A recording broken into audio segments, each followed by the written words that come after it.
इस गांव में तो सब जगह बंजर भूमि और अकाल की परिस्थिति हो गई है। यहाँ पर अब तो खेती बाड़ी संभव है ही नहीं।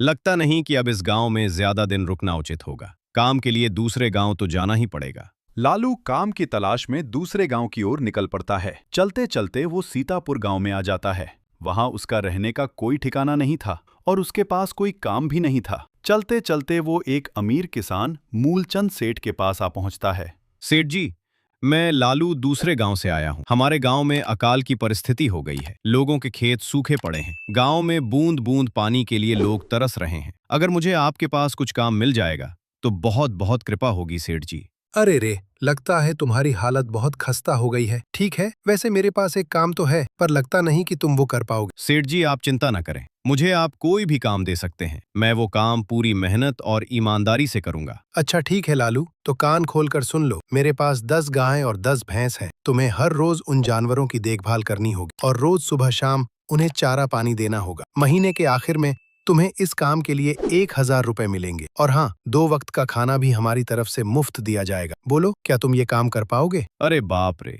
50 गायें और भैंसों को संभालना आसान काम नहीं है। पर अब मैं कुछ कर भी तो नहीं सकता, और ऊपर से सेठ जी 2 वक्त का खाना भी दे रहे हैं। ठीक है सेठ जी, मैं ये काम कर लूंगा, पर एक विनती है। हाँ बोलो लालू, क्या बात है? सेठ जी, अगर आपको समस्या न हो तो क्या मैं आपके गायों के साथ गौशाला में रह सकता हूँ? सेठ जी, मैं इस गांव में नया हूँ। मेरा रहने का कोई ठिकाना नहीं है। मूलचंद सेठ थोड़ी देर तक सोचता है और लालू को ऊपर से नीचे तक देखने के बाद उससे कहता है, ठीक है लालू, तुम गौशाला में रह सकते हो। जी धन्यवाद सेठ जी। तब से लालू गौशाला में रहकर अपना काम करने लगता है।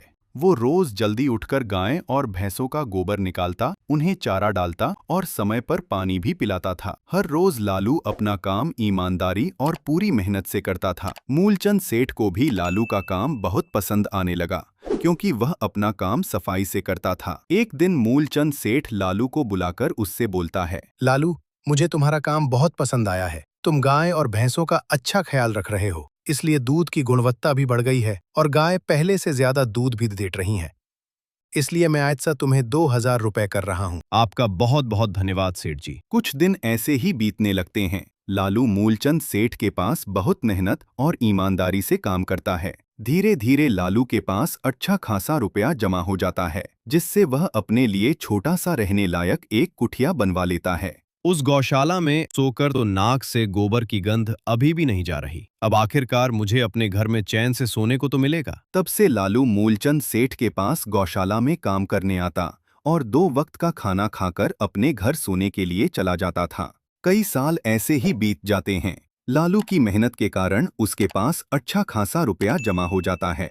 एक दिन लालू मूलचंद सेठ के पास आकर उनसे बोलता है, सेठ जी, आजकल गांव में चोरी की समस्या बहुत बढ़ गई है और मेरे पास कुछ रुपए भी जमा है जो मैंने अपने घर में रखे हुए हैं, पर मुझे उन पैसों की चोरी की चिंता हो रही है। आपको तो पता है कि मैं दिन भर आपके पास ही काम करता हूं और सिर्फ रात में ही घर सोने जाता हूं, इसलिए मुझे रोज उन पैसों की चोरी की चिंता सताती है। हाँ लालू, तुम बात तो बिल्कुल सही कह रहे हो। आए दिन गांव में नए नए चोरी के किस्से सामने आ रहे हैं और दिन भर तो तुम्हारा घर खाली ही रहता है, तो चोरी होने की संभावना तो जरूर है। मूलचंद सेठ थोड़ी देर सोचता है और फिर लालू से कहता है, देखो लालू, ऐसे समय में तो गांव में एक ही जगह है जहां पर तुम्हारा धन सुरक्षित रह सकता है, और वो है जमींदार का घर। क्या जमींदार का घर? हाँ लालू, इस गांव के जमींदार बहुत ईमानदार और दयालु हैं। ऐसा मैंने कुछ लोगों से सुना है और उनके घर पर बहुत सारे पहरेदार भी हैं, तो चोरी होने की संभावना बहुत कम है। तुम अपने पैसे उनके पास रख सकते हो। अच्छा, अगर ऐसा है तो ठीक है सेठ जी। फिर आज ही मैं जमींदार जी से मिलकर बात करता हूँ और उन्हें अपनी समस्या बताता हूँ। उस दिन लालू जमींदार जी के घर उनसे बात करने जाता है। ए रुको, कहाँ अंदर जा रहे हो? यहीं रुक जाओ। जी जी, मुझे जमींदार जी से मिलना है। मुझे उनसे कुछ काम है। क्या काम है तुमको उनसे? मुझे जरा बताओ। जी, मुझे कुछ पैसे रखवाने थे उनके पास, यही काम के लिए आया था मैं। अच्छा ठीक है, तुम अंदर जा सकते हो।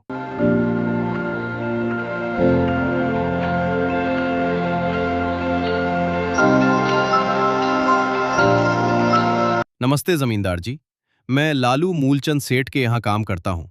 कुछ साल पहले ही मैं दूसरे गांव से यहाँ आया हूँ। अच्छा लालू, बोलो तुम्हें मुझसे क्या काम है? जमींदार जी, मैं सालों से मूलचंद सेठ के पास काम कर रहा हूँ और मैंने कुछ रुपए भी जमा कर लिए हैं, पर बात यह है कि गांव में चोरी की समस्या बहुत बढ़ गई है, तो मुझे अपने रुपए घर में रखने से डर लग रहा है। अच्छा, कितने रुपए जमा किए हैं तुमने? जमींदार जी, यही कोई 20,000 होंगे मेरे पास।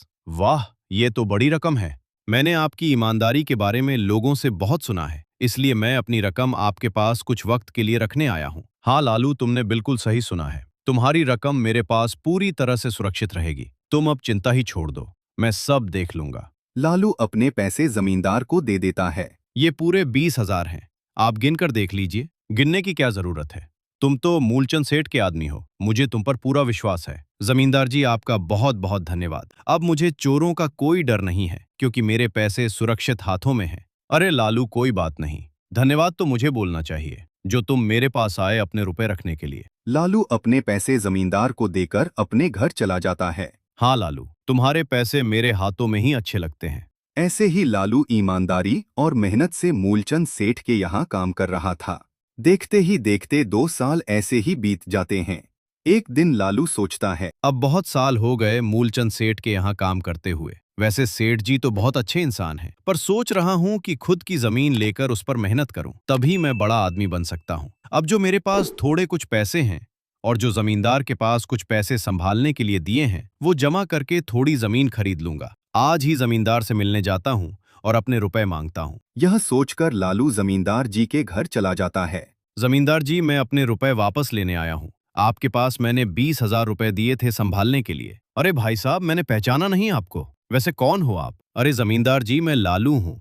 पिछले साल मैंने आपको पैसे संभालने के लिए दिए थे, याद आया कुछ? अरे भाई साहब, मेरे पास कितने सारे लोग आते जाते हैं पैसे रखने के लिए, और सभी के साथ मेरा अच्छा व्यवहार होता है। वैसे आपके पास कोई कागजात हैं क्या? क्योंकि मैं हर व्यक्ति से कागज पर ही व्यवहार करता हूँ। किसने कितने पैसे दिए, किसके कितने पैसे रखे हैं, सबका व्यवहार रहता है मेरे पास। जमींदार जी, ये आप क्या बात कर रहे हैं? आपकी ईमानदारी देखकर ही मैंने आपको पैसे दिए थे संभालने के लिए, और आप अब ऐसी बातें कर रहे हैं। कृपया करके मेरे पैसे मुझे वापस कीजिए। हाँ लालू, मैं ईमानदारी से ही काम करता हूँ, इसलिए तो तुमसे मैं डॉक्यूमेंट्स मांग रहा हूँ। क्या तुम्हें पता नहीं, जब तुम किसी से पैसों का व्यवहार करते हो, पेपर पर लिखकर देना पड़ता है। तुम किसी से भी पूछ सकते हो। नहीं जमींदार जी, मैं आपके पैर पड़ता हूँ, मुझ पर ऐसा अन्याय ना करें। कृपया करके मेरे रुपए मुझे दे दीजिए। बड़ी मेहनत से मैंने वो पैसे जमा किए थे। अरे क्या ये झूठ मूठ का रोना धोना लगाया है? लगता है तुम ढोंगी हो और मेरी ईमानदारी और भोलेपन का फायदा उठाकर मुझसे ये रुपए लेने आए हो। रुक, तुझे अभी सबक सिखाता हूँ। जमींदार अपने आदमियों को बुलाकर लालू की पिटाई करने को कहता है। इसे तब तक मारो जब तक ये बेहोश ना हो जाए। इस 2 कौड़ी के आदमी ने मेरी ईमानदारी पर सवाल उठाया है, इसे छोड़ना मत। जमींदार के आदमी लालू को डंडे से खूब मारते हैं। फिर लालू दुखी होकर अपने घर चला जाता है। 2 दिन से लालू घाव के दर्द के कारण मूलचंद सेठ के घर काम के लिए नहीं जा पाता है। इसलिए अगले दिन मूलचंद सेठ लालू के पास आ जाते हैं। वह देखते हैं कि लालू दुखी बैठा हुआ है और वह बड़ा ही चिंता में नजर आ रहा है। लालू, तुम 2 दिन काम पर नहीं आए, क्या हुआ भाई? तबीयत ठीक है ना तुम्हारी? कुछ समस्या है क्या? अरे सेठ जी, आप खुद यहाँ आए हो। आप खबर भिजवाते तो मैं खुद चला आता।